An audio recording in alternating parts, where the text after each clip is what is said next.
Hello, and thank you for being here. I'm guessing if you are here that you have a loved one, maybe going through recovery, a journey of their own, some personal development, some mental health challenges, something like that. So I just want to begin by acknowledging you for actually taking the time out to be here and to be learning and to be choosing to educate yourself on how you're going to help and support them better and more optimally, just to make all of your journeys as smooth as possible. So I've put together about 10 tips that I know from my own experience and from my own carer's experience and from my studies that are going to help you in supporting your loved one through this journey. That is a lot to take in though. So I just want to let you know that it's okay if you don't apply all of these at once. Of course, you're not going to do that, but to come back to this video whenever you feel like you could do it with a little boost, or just to be aware of these things and familiar with them as ideas, and then you can develop them one by one or whatever feels best for you. You're on a journey as well as your loved one is, and this is a lot to take in. There is a lot going on for you all right now. So it's okay if it seems like a lot or you just are overwhelmed or anything that you're experiencing it's okay. And I just want you to know that it is totally normal to feel like this is a lot. Well, let's get into it and let's see how we can help you to move forward with your loved one, both of you on the same page, moving on the same path and feeling good about it as well. Because from my own experience, the recovery journey, it didn't have to be terrible. It was full of ups and downs, of course it was, but it's one of the best things I've done in my life. And I got so much from it. It was a really enriching experience. It was so empowering. It was a journey of self-discovery and a journey towards freedom, both for myself and for my loved ones who went through the process with me. So there's a lot to be gained from this journey when we look at it in that way, when it doesn't seem like something we have to tick off or something we have to get done or something that is the only answer, but rather see it as an opportunity, an exploration, and a real gift at the end of the day. So I do have some notes. I'm going to reference them and look down now and then.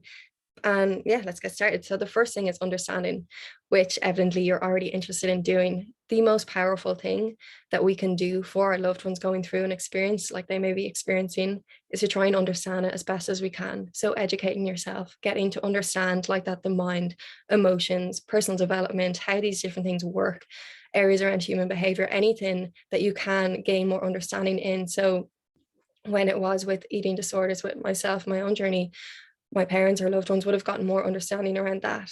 But as well with this, it's important to kind of look at the information that you're receiving and see if it resonates and see if it makes sense with you, because there is a lot of misguided maybe information out there. There's a lot of unhelpful and resourceful information out there as well. So trying to just discern for yourself, does this sound like what I want to believe in? Does this make sense? Is this coming from someone who has been through the journey, or where is this information coming from? And just discerning some of that as well. But do gain as much information as you can, educate yourself, get to understand why your loved one may be doing the things that they're doing, why they might be seeing themselves in a certain way, what could be contributing to their negative feelings and experiences. And the more that you understand that, the more that you can react and interact with them from a place of love and understanding rather than fear and confusion, which is where we can often end up when these things are happening, because it may not make any sense for us. It may just seem very obscure, very random, very abstract, the way that these people that we love are now behaving. And we're like, why are they doing that?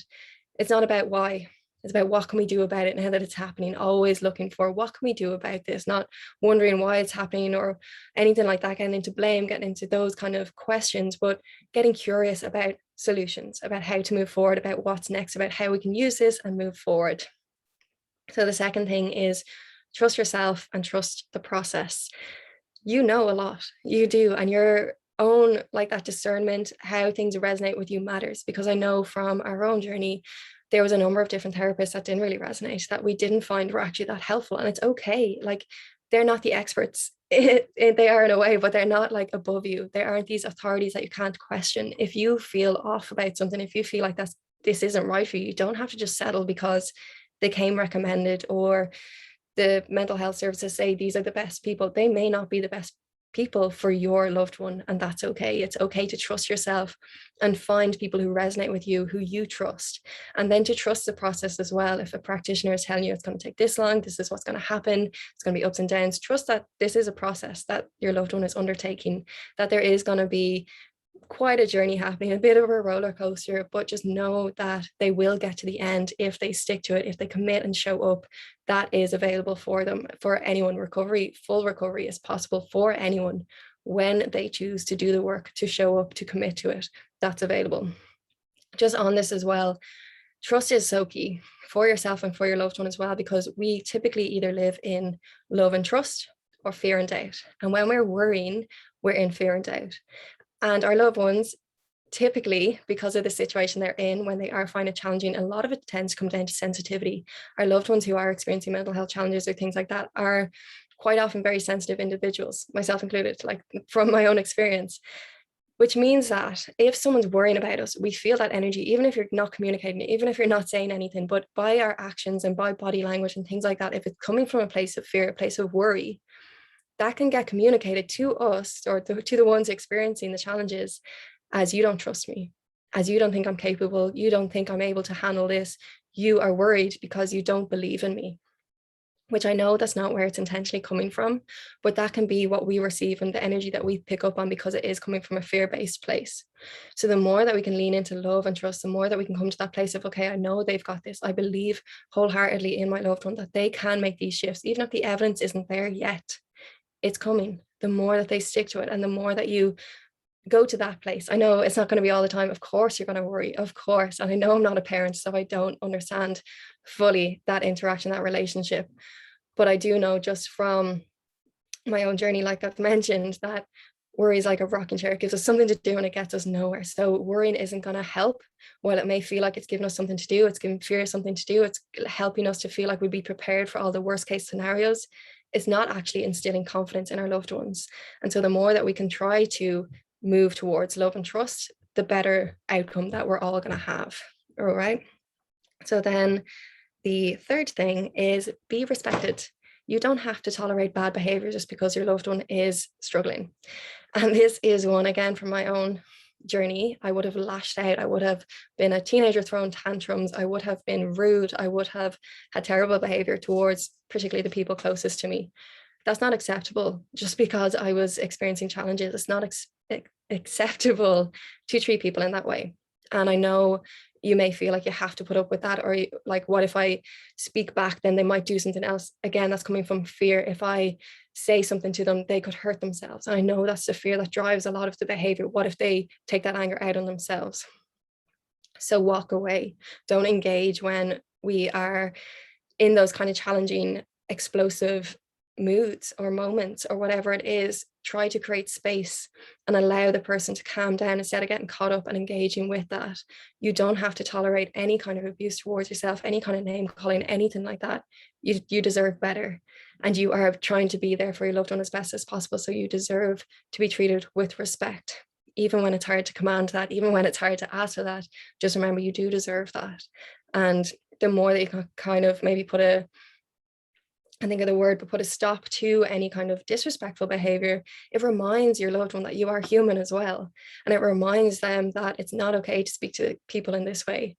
The reason that it seems easy for them or for us when we are experiencing challenges is that we're already disrespecting ourselves so much and we're just projecting that outwards. We forget how to be respectful when we are so caught up in being horrible to ourselves. And that's the only way we could treat other people like that. But if we recognize that's not okay, it sends that message, even if it's very subtle, maybe it's not okay to treat ourselves in that way as well. So the fourth thing is honest communication and space. Communication is a biggie, of course, for any relationship. And when we're going through these challenges, it's so important to have open communication, even when it's hard, because there's many a time I would have slammed a door, I would have said, I don't want to talk to you or whatever, but I needed to express. And it was just having the space created for that to be allowed. And it's about watching our words sometimes as well. I know many times it can feel like you have to walk on eggshells or you have to be careful what you say. This isn't about that. It's just checking in with, what am I asking when I'm asking these questions? Because if it's like, are you okay? Like, how are you feeling? Or why is this happening? Or if you're getting caught up in those kind of things, again, it's getting back into that worry energy. So instead of asking that, even though you may really want to ask that, just like, is there anything I can do for you right now? Can I support you in any way right now? Do you need some space? What would you like? Would you like a hug? Would you like to hear a bad joke? Kind of changing the tone a little bit, where it's not like, I'm worried about you and I'm really concerned, but that I'm here for you. There's space for you when you're ready to come and receive it, because it can feel quite annoying, to be honest. I'd love to use a different word, but I know from my experience, it's like, oh my God, just leave me alone. And I know it's coming from a good place. And then I would feel guilty about the fact of how I'm responding when my loved ones were coming to try and help me or to try and help me feel better. It feels quite suffocating sometimes. Now, that's not going to be everyone's experience. I'm speaking from my own experience there, but it can feel like, God, I can't even deal with myself. I don't know if I'm okay. I don't have an answer for you. I don't know what to say to you. And it feels like a lot. So even if we can change the tone a little bit and move towards support, space, whatever do you need, and tuning in a little bit more in that way. And as well with communication, being honest and creating a space where it's okay to say, well, yeah, being honest with them and expecting honesty back, but not hiding or shaming certain things or trying to keep things away in order to protect your loved one, but kind of being honest about how things are within reason as well. The other thing is texting, if that is the only way you can communicate. That was something myself and my mom had when I would be up in my room and I'd be finding it challenging and I needed that space. I didn't want that kind of in person, I suppose, contact, but I still could communicate by text, and she'd be downstairs and I'd be upstairs, and sometimes that was the bridge to start having a more open conversation about what was going on. So using those little ways that you can to bring each other back together. 1, 2, 3, 4. Maybe I'm on the fifth one. Self-care. Okay, it's the next one. Anyway, whichever number we're on. Self-care is crucial. And I know we can feel like, God, I don't have time for myself. I need to just look after my loved one. That is a fantastic way to get really burnt out. We need to look after ourselves. You cannot pour from an empty cup. So give yourself back what you need, even if that's a few minutes each day that are just for you. You need that. You deserve that. And it's okay for you to take that time for yourself. It's not selfish, it's self-loving. So that was something I know my own carers would have found really important along the journey, was taking that self-care. Everything seems to become focused on the ED or the anxiety or the problem when we're on this recovery journey or the self-development journey. But it doesn't have to be like that. We're all just still moving along in life. So how can you bring more life to your experience? What is it that you'd love to do? What have you not been doing because you've been so caught up and focused in worry and everything that's been going on? Could you do with a bath, 5 minutes to read, writing, whatever your kind of preferred method of self-care is? Do you need to talk to someone? Do you need support? Would you like to even attend a counselor or a therapist just so you can vent, so you can express, so you can be heard? Is that something that you need? Checking in with yourself on what do I really need here, and granting yourself access to those things is so key. And it cannot be emphasized enough, I don't think, that you need to fill up your own cup. You need to have that reserve, and then it can overflow into looking after your loved one instead of it constantly just taking until you've nothing left. Next thing is to ask questions. You are entitled to ask questions. It is okay to ask questions. Like I said in the first point, understanding, getting educated on what's going on for your loved one in this experience, for what is going on in the whole process. It's okay for you to ask questions. It's okay if things don't make sense to you. It's okay if you're like, is it working? What's going on? And those fears to come up, let them be heard. Ask your practitioner, ask whoever you're working with your loved one. And don't feel like you don't have the right to do that. Or if you feel like, oh God, it's not working, maybe they can actually say to you, yeah, no, it doesn't look like it is, but it is. We're doing some fantastic work in session. Or maybe they have questions for you back. Like, have that communication, that open opportunity to converse about how things are going. Now, this is, of course, coming without them in a, like, the practitioner is not going to break any confidentiality. They're not going to speak about things that are happening in the sessions. But if you have questions about the process, about how these things work, about mindset, about emotions, about any of those things that you're like, I don't understand why this is still happening, or I don't understand why she keeps doing this, he keeps doing this, they won't let it go. Can you inform me a bit more? Use the person you're working with, if they are making that available. I definitely would make that available. I want you to get curious. I want you to have your questions answered, because then you can all move forward together stronger, in a better position, more empowered with that knowledge to take actions, to change things, to do what needs to be done to make this your new outcome, to make this how your loved one is living. The next thing, don't take anything personally. Please just don't take anything personally. Whatever way your loved one may be lashing out, saying things to you, it's not about you. Okay. Just in general, as a human behavior thing, nothing other people do is about us, it's about them. So everyone's behavior is just a reflection of what's going on in their inner world. And so it's not because of you. Even this whole experience, the reason that they are the way they are, it's not because of you. Okay. Don't take things personally, even though it may feel very personal, even if it's directed directly at you, it's not about you. And I know that's hard and it's easier said than done, but do what you can to not take it personally, to just let things bounce off you. It's okay. Sometimes what's helpful is to see your loved one when they are lashing out. It's like, it's not them, it's the behavior. And you can call the behavior, like we would call it, condition.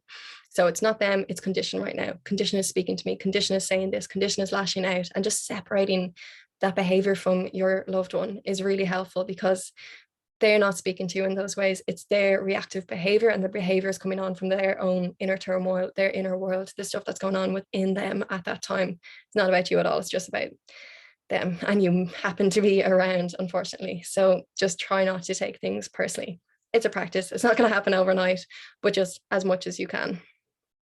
The next thing is to believe in your loved one and the process. Believe in them. They can do this. They absolutely can. They have so much within them. They have so much potential. If you even think of the power of the mind, for them to sustain the way of living that they have now, those behaviors that they're engaging in now, those completely unnatural things they may be doing right now, the ways they are speaking to themselves or feeling or expressing, all of those things, the power of the mind they are using to sustain those things is huge. They have an immense mental capacity. And when they learn how to change that into more resourceful, empowering ways of using their mind, the shift is going to be incredible. I remember realizing this myself, and I recognized how I could do all of these things. I was constantly calculating, constantly watching myself, constantly judging myself, constantly doing these behaviors to try and fit in with whatever beliefs the eating distress was kind of conditioning me to believe in.